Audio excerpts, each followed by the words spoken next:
Halo, selamat pagi sahabat Habatus. Kembali kita akan bersama-sama belajar firman Tuhan pada pagi hari ini yang diambil dari Injil Matius pasal 1 ayat 1 sampai ayat 17. Nanti silahkan adik-adik untuk membacakan di Alkitabnya masing-masing ya, ayat demi ayat. Nah, Bu Rika akan bacakan ayat 1 dan ayat 2, kemudian ayat 16 dan 17.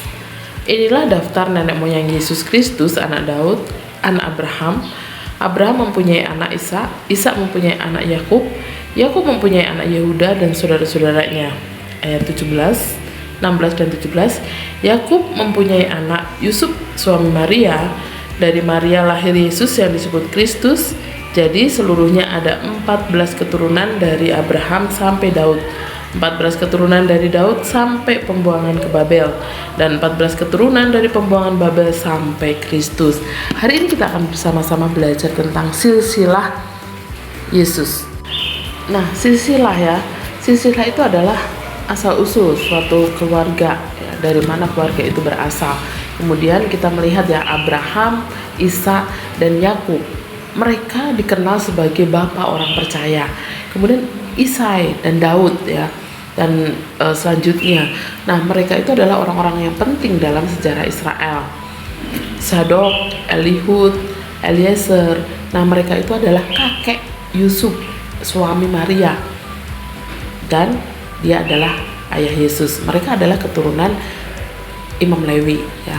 Nah, Injil Matius hari ini kita belajar bersama-sama dari Injil Matius.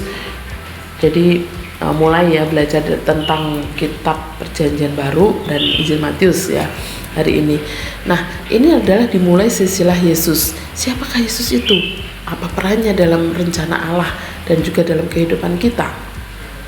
Sebagai anak dari keturunan Daud, Yesus menggenapi janji Allah kepada Daud bahwa keturunannya akan menduduki tahta Israel dan juga memerintah kerajaan di seluruh alam semesta ini.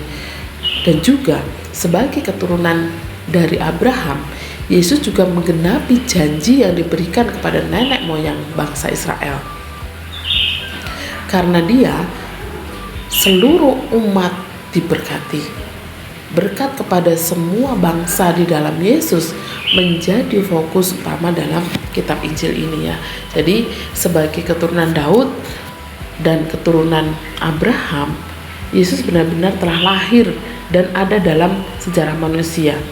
Injil Matius mengingatkan kepada kita semua bahwa Yesus adalah fokus utama ketika kita belajar firman Tuhan. Dan dialah Tuhan, dialah juru selamat kita manusia yang berdosa ini. Coba seandainya tidak ada Yesus yang lahir ke dunia ini, bagaimana kehidupan kita? Kita masih hidup di dalam dosa karena tidak ada yang bisa menebus dosa-dosa kita, kenakalan kita. Semua dosa-dosa yang kita lakukan, hanya Tuhan Yesus yang mampu dan yang bisa menebus, mengampuni dosa-dosa kita. Nah, kita patut bersyukur kepada Tuhan, dan sebentar lagi kita mau bersama-sama merayakan hari Natal, hari kelahiran Tuhan Yesus Kristus ke dunia ini. Oleh sebab itu kita patut bersyukur kepada Tuhan karena dia lahir ke dunia untuk menyelamatkan kita umat manusia yang berdosa. Dan apa yang harus kita lakukan dalam menyambut Natal ini? Ya, kita sambut Tuhan kita berikan apa yang kita miliki, apa yang kita punyai, kita berikan, kita persembahkan untuk Tuhan kita. Mungkin kita bisa bernyanyi dengan bagus, kita bisa bermain musik dengan bagus, kita bisa melayani Tuhan dengan bagus. Lakukan semuanya itu untuk Tuhan. Kita persembahkan yang terbaik untuk Tuhan, karena Tuhan sudah memberi yang terbaik bagi kita umat manusia. Kita bersyukur kepada Tuhan karena Dia sudah datang ke dunia ini untuk menyelamatkan kita umat manusia yang berdosa. Dan kita patut menaikkan syukur kita di hadapan Tuhan. Sekaligus kita juga mengevaluasi apakah hidup saya sudah senantiasa berfokus kepada Tuhan, apakah saya sudah percaya sepenuhnya kepada Tuhan bahwa Yesuslah Tuhan, Yesuslah juru selamat saya. Nah, ini ya yang menjadi peringatan buat kita semua, nasihat firman Tuhan pada pagi hari ini. Mari kita akan berdoa bersama-sama. Terima kasih Tuhan untuk pagi ini kami kembali belajar firman Tuhan yang mengingatkan kami Engkau telah lahir ke dunia ini Dan kami bersyukur karena Engkau menyelamatkan kami, karena Engkau mengampuni dosa-dosa kami, Engkau menebus dosa kami, sehingga kami diselamatkan dari lumpur dosa. Terima kasih Tuhan karena Engkau sudah menjadi Tuhan dan Juru Selamat kami. Di dalam dan demi nama Tuhan kami Yesus, kami sudah berdoa. Amin. Selamat pagi, Tuhan Yesus memberkati.